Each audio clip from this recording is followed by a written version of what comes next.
Strategy strategy strategy, ये एक ऐसा क्वेश्चन है जिससे मेरा इनबॉक्स भर चुका है। हर बंदा मुझसे ये पूछ रहा है कि सर फेसबुक एड्स की स्ट्रैटेजी बता दें, स्ट्रैटेजी बता दें, स्ट्रैटेजी बता दें। किस चीज़ की स्ट्रैटेजी? देखो, स्ट्रैटेजी कोई मिक्स मसाला है नहीं कि आपने किसी भी चीज़ में डाला और उसका सालन बन जाएगा, ठीक है। स्ट्रैटेजी बेसिकली डिपेंड करती है कि यार बिजनेस क्या है, प्रोडक्ट क्या है, प्राइसिंग क्या है, उसकी स्ट्रेंथ्स क्या है, उसकी वीकनेसेस क्या हैं, ठीक है, किस तरीके से उसको लोगों तक पहुंचाना है, ठीक है। इन सब चीज़ों के ऊपर बेस करके आपको स्ट्रैटेजी बनानी होती है। फिर एक आपकी होती है एडवर्टाइजिंग स्ट्रैटेजी कि अब आपने उस चीज़ के एड्स कैसे चलाने हैं। अब हर बिजनेस के हर प्रोडक्ट के लिए एक डिफरेंट स्ट्रैटेजी होगी। अब एक प्रोडक्ट है जिसका प्रॉफिट 2000 रुपये है, ठीक है, उसकी स्ट्रैटेजी अलग होगी। और एक ऐसे प्रोडक्ट से जिसका प्रॉफिट लेट से 400 रुपये है, ठीक है। अब आप उन दोनों को सेम तरीके से एडवर्टाइज नहीं कर सकते हो ना, उसके ऊपर सेम तरीके से अगर आप करोगे तो सेल्स आएंगी। इसलिए हर प्रोडक्ट, हर बिजनेस के हिसाब से आपको स्ट्रैटेजी बनाकर चलना होता है। मल्टीपल विनिंग स्ट्रैटेजीज होती हैं जिसको आप यूज़ करते हो तो आपको फ़ौरन सेल्स, आपके जो गोल्स होते हैं एडवर्टाइजिंग से, वो आप अचीव करना शुरू कर देते हो। But it is very important कि सबसे पहले बिजनेस को देखा जाए, प्रोडक्ट को देखा जाए, उसकी ऑडियंस को देखा जाए कि यार ये इसकी ऑडियंस क्या है। तो उस हिसाब से जब इसकी स्ट्रैटेजी बनेगी तो तब आपको हमेशा रिजल्ट्स आना शुरू हो जाएंगे। अब बहुत से लोग मुझे कहते हैं कि सर हमने इंगेजमेंट की कैंपेन चलाई, ठीक है, उसके बाद उन लोगों को रीटारगेट किया लेकिन हमें सेल्स नहीं आ रही। बहुत सारे लोग कहते हैं कि हमने उनको इंगेज करवाया है और अब हम लीड जनरेट करना चाह रहे हैं लेकिन हमारी लीड जो है वो सही लीड्स जनरेट नहीं हो रही।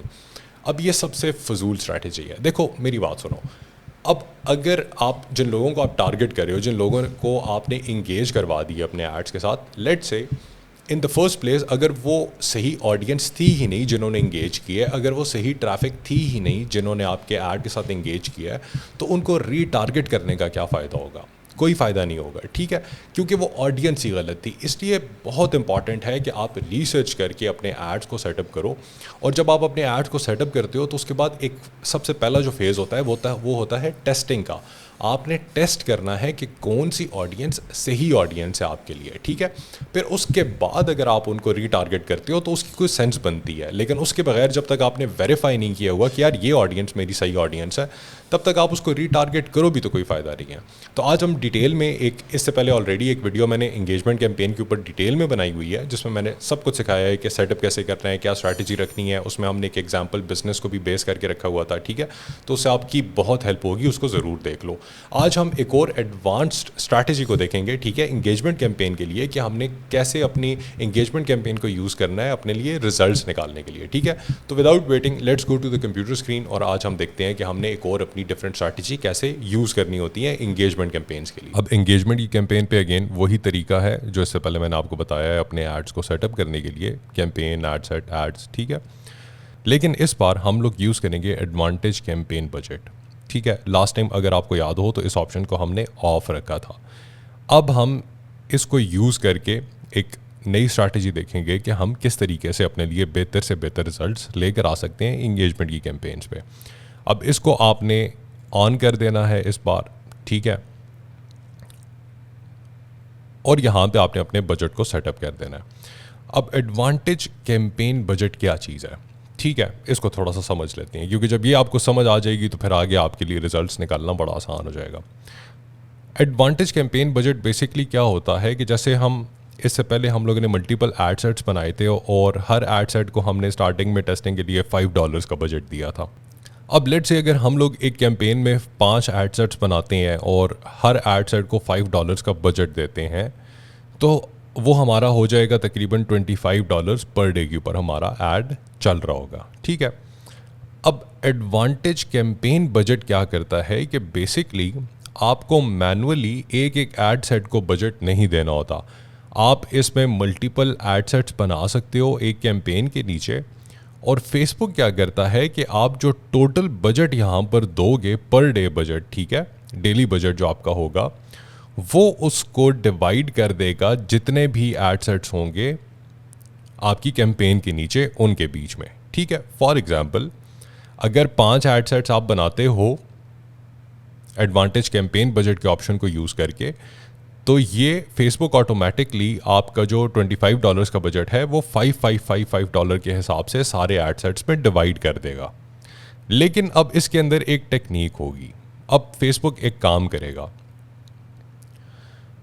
होगा क्या, एडवांटेज कैंपेन बजट का मकसद ये है कि बेसिकली हम फेसबुक को ये अथॉरिटी दे देते हैं कि यार मैं अपने मल्टीपल एडसेट्स को सेटअप कर रहा हूँ, ठीक है, लेकिन मैं तुम्हें अथॉरिटी देता हूँ कि उन सारे एडसेट्स के अंदर से जो भी एडसेट सबसे बेहतरीन काम करता है, सबसे अच्छा काम करता है,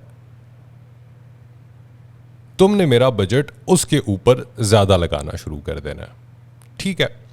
अब होता क्या है कि जब हम मल्टीपल एडसेट्स को सेटअप कर देते हैं और वो जब चलना शुरू हो जाते हैं, फॉर एग्जांपल एक कैंपेन के नीचे हम 5 एडसेट्स को सेटअप कर देते हैं, ठीक है, और जब वो चलना शुरू हो जाएगा ऐड, तो अब फेसबुक देखेगा कि यार उन 5 के 5 एडसेट्स में से कौन सा एडसेट है या कौन से मल्टीपल एडसेट्स हैं जो सबसे सस्ती कॉस्ट के अंदर, सबसे अच्छी कॉस्ट के अंदर सबसे ज़्यादा इंगेजमेंट हमें ला कर दे रहे हैं। अब जब फेसबुक आइडेंटिफाई करना शुरू कर देगा, फॉर एग्जांपल 5 एडसेट्स हैं, एडसेट 1 2 3 4 5, अब फेसबुक लेट से एक दिन हमारा ऐड चल पड़ा है और अब 1-2 दिन जब गुजर जाएंगे ऐड चलने के बाद, तो फेसबुक देखेगा कि जो एडसेट 3 है और जो एडसेट 4 है वो सबसे सस्ती कॉस्ट के अंदर सबसे अच्छे इंगेजमेंट आपको ला कर दे रहा है। तो अब फेसबुक क्या करेगा कि जो $25 का बजट हम लोगों ने सेटअप किया हुआ था, तो अब बेसिक और $5 के हिसाब से वो सारे एडसेट्स के बीच में डिवाइड हो रहा था, तो अब फेसबुक देखेगा कि यार ये एडसेट 3 और 4 जो हैं वो अच्छा परफॉर्म कर रही हैं और एडसेट 1 2 और 5 अच्छा परफॉर्म नहीं कर रहे, तो वो क्या करेगा कि एडसेट 1 2 और 5 को ऑफ कर देगा, ठीक है, और जो आपका एडसेट 3 और 4 है जो आपको अच्छे रिजल्ट्स ला कर दे रहा है, तो जो $25 का बजट होगा वो ऑटोमेटिकली एडसेट 3 और 4 के बीच में डिवाइड करके उसके ऊपर स्पेंड करना शुरू कर देगा, और जो 3 एडसेट्स अच्छा परफॉर्म नहीं कर रहे थे वो उनको ऑफ कर देगा, उनके ऊपर स्पेंडिंग बंद कर देगा, ठीक है। अब ये एक बहुत ही मज़े की स्ट्रैटेजी है, ठीक है। अब मैं आगे चल के आपको एक्सप्लेन करता हूँ कि इसको हम किस तरीके से इस्तेमाल करते हैं अपने एडवांटेज के लिए। तो इसको हम नेक्स्ट कर देंगे। अब एडसेट के अंदर सेम तरीका है, ठीक है, वही सेम तरीका है एड सेट को सेटअप करने का। तो आपने यहाँ पे अपने ऑन योर ऐड कर देंगे, ठीक है। अब बाकी अगर ऑप्शंस के साथ जा रहे हो तो आप वो भी कर सकते हो। फॉर एग्जांपल अगर फेसबुक पेज के फॉलोअर्स या लाइक्स वगैरह आप बढ़ा रहे हो, ठीक है, तो आप वो भी कर सकते हो। लेकिन मैंने आपको बताया था कि इंगेजमेंट की कैंपेन पे हम इंगेजमेंट के साथ जाएंगे, ठीक है, हमारे ऐड पे, ताकि इंगेजमेंट जनरेट हो। तो हम इसको ऑन योर ऐड पे छोड़ देंगे, ठीक है। उसके बाद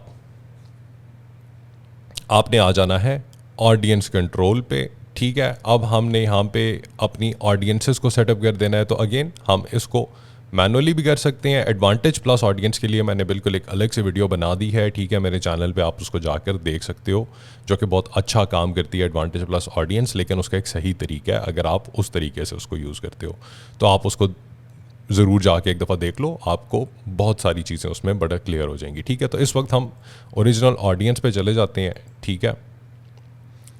और अब हमने यहाँ पे अगेन अपनी ऑडियंस को सेटअप कर देना है। अब ऑडियंस को कैसे सेटअप करना है, डिटेल टारगेटिंग कैसे करनी है, मल्टीपल वीडियोस में से पहले मैंने सिखा दिया है। इंगेजमेंट वाली वीडियो में भी सिखाया हुआ है, अवेयरनेस में भी सिखाया हुआ है, लिंक क्लिक्स में भी सिखाया हुआ है, ठीक है। किसी को भी जाके देखो, और बल्कि अगर सबको देख लो तो बहुत ज़्यादा बेहतर है, क्योंकि उन सारी वीडियोज़ में मैंने अलग अलग तरीके से सिखाया है। तो तुम लोगों को मल्टीपल तरीके स्ट्रैटेजीज़ पता चल जाएंगी, ठीक है। तो तुम लोगों की बहुत हेल्प होने वाली है उसमें। अब अगेन अपने ऐड को सारा कुछ उसी तरह सेटअप करना है, अपनी प्लेसमेंट्स को उसी तरह सेटअप करना है, फिर अपनी ऐड को, क्रिएटिव को, इन सब चीज़ों को जाके वैसे ही तुम सब लोगों ने सेटअप कर देना होता है, ठीक है। अब ज़्यादा टाइम मैं इस पर नहीं लगाऊंगा, क्योंकि ऑलरेडी मैं ये चीज़ें तुम लोगों को सिखा चुका हूँ। तो अब आगे काम की बात करते हैं, मेन जहाँ से हमें रिजल्ट्स आते हैं। अब आपने क्या करना होता है कि यहाँ पे भी आपने वही चीज़ करनी है, आपने एड सेट्स को डुप्लीकेट कर देना है, ठीक है। तो इसकी हम 4 कॉपीज़ बना देते हैं, ठीक है। और सारे एड सेट्स में हम अपनी हिसाब से डिफरेंट ऑडियंसेस जाके सारा कुछ अपना सेटअप कर देंगे, ठीक है। अपने क्रिएटिव्स को, अपनी ऐड कॉपीज़ को, सब कुछ सेटअप कर देंगे। अब फॉर एग्जांपल ये हमने ऐड सेट सेटअप किए थे, ठीक है, इनको हमने चलाना शुरू कर दिया। अब हम मेन स्ट्रैटेजी पे आते हैं कि यार कैसे हमें बेहतर रिजल्ट्स आते हैं। तो अब हम लोग क्या करेंगे कि अब ये जैसे ये ऐड चलना शुरू हो जाएंगे, फेसबुक 2-3 दिन बाद देखेगा कि यार ऐड सेट 3 और 4 ने इसको अच्छे रिजल्ट्स ला कर दिए हुए हैं, ठीक है। तो अब वो क्या करेगा कि वो $5 के हिसाब से ये सारा बजट स्पेंड कर रहा था, ठीक है। तो वो इसको ऑफ कर देगा क्योंकि इससे अच्छे रिजल्ट नहीं आए, इसको ऑफ कर देगा क्योंकि इससे अच्छे रिजल्ट नहीं आए, और 5 को ऑफ कर देगा क्योंकि इससे अच्छे रिजल्ट नहीं आए। अब जो $25 का बजट है वो ये स्पेंड करना शुरू कर देगा इन 2 एड सेट्स के बीच में जो अच्छे रिजल्ट्स ला कर दे रहे थे, ठीक है। अब फिर जब 2-3 दिन और ऐड चलेगा, हो सकता है 1 दिन और चले तब भी हो सकता है, लेकिन नॉर्मली 1-2 दिन उसको लग जाती हैं। अब 1-2 दिन जब और ऐड चलेगा तो अब फेसबुक देखेगा कि यार इन दोनों ऐड सेट्स में से अच्छा जो है वो कौन सा वाला परफॉर्म कर रहा है, ठीक है, जिसमें क्रिएटिव्स भी अच्छा परफॉर्म कर रही हैं, ऐड कॉपीज़ भी अच्छा परफॉर्म कर रही हैं। अब जैसे ही वो आइडेंटिफाई करता है, लेट्स से हम कहते हैं कि जो ऐड सेट 3 है हमारा वो सबसे बेहतरीन परफॉर्म कर रहा था, तो अब फेसबुक 1-2 दिन बाद क्या करेगा कि वो एड सेट 4 को ऑफ कर देगा, ठीक है। और अब जो $25 का बजट है, पहले ये इन दोनों में डिवाइड हो रहा था, तो लेट्स से $12.5 जो है वो दोनों को जा रहा था, ठीक है। अब ये भी ऑफ हो गया, तो अब $25 का बजट पर डे जो है वो सिर्फ इस एड सेट को जा रहा होगा। और वो क्यों जा रहा होगा? क्योंकि ये वो एड सेट है जो आपको सबसे सस्ती तरीन कॉस्ट पे सबसे ज़्यादा इंगेजमेंट ला कर दे रहा है, ठीक है। तो यहाँ से आपको पता चल जाता है कि यार ये वाली ऑडियंस जो है, ये वाले क्रिएटिव्स, ये वाली ऐड कॉपीज़ जो हैं, ये मेरे लिए सबसे बेहतरीन परफॉर्म कर रही हैं। और फिर आप उस ऑडियंस को यूज़ करके अब आगे इसको आप स्केल अप भी कर सकते हो, ठीक है। आप इसको हाइपर स्केलिंग पे भी लेकर जा सकते हो, ठीक है। आप बुली स्केलिंग स्ट्रैटेजीज़ पे भी जा सकते हो जो मैंने अपने कोर्स में सिखाई हैं। बाय द वे, अगर आप सब कुछ फेसबुक एड्स के बारे में सीखना चाहते हो एक ही जगह पे, तो मैंने एक मास्टरमाइंड लेवल का कोर्स डिज़ाइन करके रखा हुआ है, ठीक है। आप नीचे डिस्क्रिप्शन में उसका लिंक है, आप उसको ज्वाइन कर सकते हो और उससे आपकी बहुत हेल्प होगी। आपको एक ही जगह पे फेसबुक एड्स, इंस्टाग्राम एड्स के बारे में सब कुछ पता चल जाएगा and you will come out as a mastermind, ठीक है। और मेरा अलग से मेंटोरशिप प्लान भी है, ठीक है। जो लोग जो स्टूडेंट्स मुझसे 1-on-1 सीखना चाहते हैं वो भी सीख सकते हैं, ठीक है। तो सारी डिटेल्स नीचे डिस्क्रिप्शन पर लिंक दिया हुआ है, उस पर मौजूद हैं, तो आप जाके वहाँ से देख सकते हो। अब जब यहाँ पे हम ये आइडेंटिफाई कर लेते हैं कि यार ये ऑडियंस हमारी सबसे बेहतरीन ऑडियंस है, यहाँ से हमें अपने क्रिएटिव्स, अपनी ऐड कॉपीज़ भी मिल जाती हैं कि यार ये हमारी विनिंग ऐड कॉपीज़ हैं, तो अब हम इसको एडवांस स्ट्रैटेजीज़ पे लेकर जा सकते हैं, आगे अपने स्केलिंग अप की तरफ लेकर जा सकते हैं। लेकिन स्केलिंग अप से पहले बड़ा इंपॉर्टेंट होता है कि हमने अपने एड्स को ऑप्टिमाइज़ करना होता है, ठीक है। मैंने ऑप्टिमाइजेशन के बारे में इससे पहले भी बात की थी। ऑप्टिमाइजेशन के ऊपर मैं एक अलग से डिटेल्ड वीडियो बनाने वाला हूँ जो अगले कुछ दिन में आ जाएगी, तो मेक श्योर कि बेल आइकन पर प्रेस कर दो, सब्सक्राइब कर दो, ताकि तुम लोगों को नोटिफिकेशन मिल जाए जैसे ही वो वीडियो मैं अपलोड करता हूँ। क्योंकि उसके बाद तुम लोग आराम से किसी भी ऐड के लिए जो है, किसी भी ऐड सेट को किसी भी कैंपेन के लिए स्केल अप कर सकोगे, ठीक है। ऑप्टिमाइजेशन बहुत इंपॉर्टेंट है। तो अब हम इस स्टेज पे आके आइडेंटिफाई जब कर लेते हैं तो हम अपने एड्स को ऑप्टिमाइज़ करते हैं, ठीक है। और ऑप्टिमाइज़ करने के बाद हम इसको स्केलिंग अप पे लेकर जाते हैं, और scaling up is the stage जहाँ पे हम लाखों रुपए की सेल जो है वो आराम से पर डे के हिसाब से जनरेट कर सकते हैं, ठीक है। ऑलराइट, आई होप ये एक हेल्पफुल वीडियो थी आप लोगों के लिए। सब्सक्राइब करना मत भूलें, लाइक करना मत भूलें, बेल आइकन पर प्रेस कर दें ताकि आने वाली वीडियोज़ की नोटिफिकेशन आप लोगों को मिलती रहें, ठीक है। अगर आप फेसबुक एड्स के बारे में सब कुछ एक ही गो में सीखना चाहते हैं, एक ही जगह पे सीखना चाहते हैं, और आप ये स्कैटर्ड इन्फो के पीछे नहीं फिरना चाहते, तो मैंने एक डिटेल्ड मास्टरमाइंड लेवल का कोर्स जो है वो बना कर रखा हुआ है। नीचे डिस्क्रिप्शन में उसका लिंक आपको मिल जाएगा, वहाँ से आप उसको ज्वाइन कर सकते हैं, ठीक है। उसमें मेरा मेंटोरशिप प्लान की डिटेल्स भी हैं, आप मेरे मेंटोरशिप प्लान में भी आ सकते हैं, ठीक है, अगर आप स्पीड अप करना चाहते हैं अपने करियर्स को, ठीक है। This is it from me in this video. I will see you guys in the next one. See you all.